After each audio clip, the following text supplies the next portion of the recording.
महाभारत के युद्ध में एक ऐसा योद्धा था जो आधा मानव था, आधा राक्षस, जिसकी शक्ति रात होते ही कई गुना बढ़ जाती थी, जिसकी हंसी से दुश्मनों के दिल कांप उठते थे। वह था घटोत्कच, एक ऐसा वीर जिसने अपने प्राण देकर पांडवों को बचाया और जिसकी मृत्यु ने महाभारत युद्ध का पूरा परिणाम बदल दिया। आज हम जानेंगे घटोत्कच की पूरी कहानी। जब पांडवास वनवास में थे, तब एक घने जंगल में उनका सामना राक्षस भाई बहन हिडिंबा और हिडिंबी से हुआ। हिडिंब मनुष्यों को मारकर खाने वाला भयानक राक्षस था, लेकिन उसकी बहन हिडिंबी ने जब भीमा को देखा तो वह उनसे प्रेम कर बैठी। हिडिंब ने भीम पर हमला किया, लेकिन भीम ने उसे भयंकर युद्ध में मार डाला। इसके बाद हिडिंबी और भीम का विवाह हुआ। कुछ समय बाद उनके पुत्र का जन्म हुआ।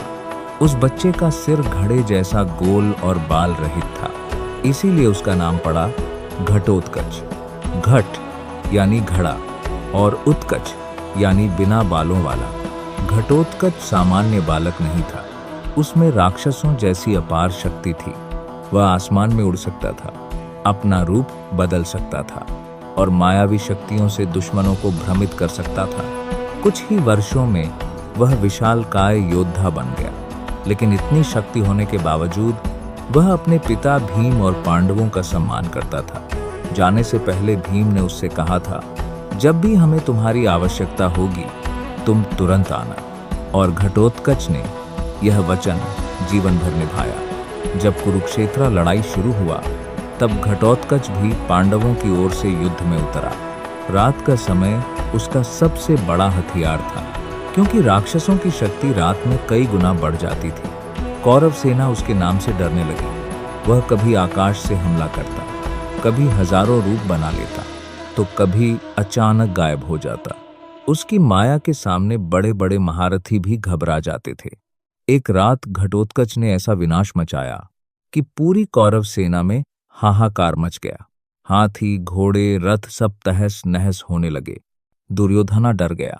उसे लगा, अगर घटोत्कच को नहीं रोका गया तो पूरी सेना खत्म हो जाएगी। तब उसने मदद मांगी महाबली कर्ण से। कर्ण के पास एक दिव्य अस्त्र था, वासवी शक्ति। यह अस्त्र उसे देवराज इंद्र से मिला था, और इसकी खास बात थी, इसे केवल एक बार इस्तेमाल किया जा सकता था।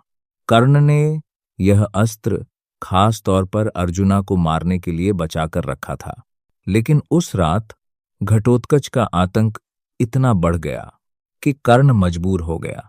कर्ण ने वासवी शक्ति छोड़ दी। पूरा आकाश चमक उठा। दिव्य अस्त्र सीधे घटोत्कच की ओर बढ़ा।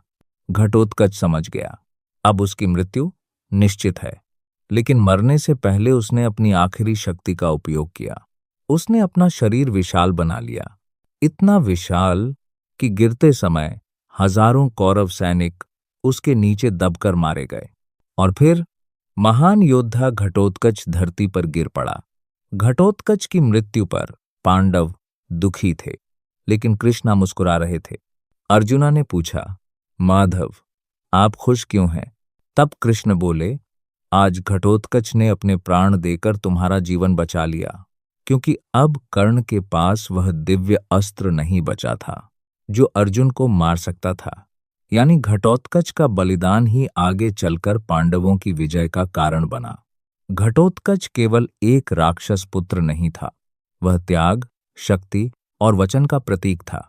उसने साबित किया कि सच्चा योद्धा वही है जो अपने परिवार और धर्म की रक्षा के लिए अपना जीवन भी दे दे। महाभारत में कई महान योद्धा हुए, लेकिन घटोत्कच का बलिदान हमेशा अमर रहेगा।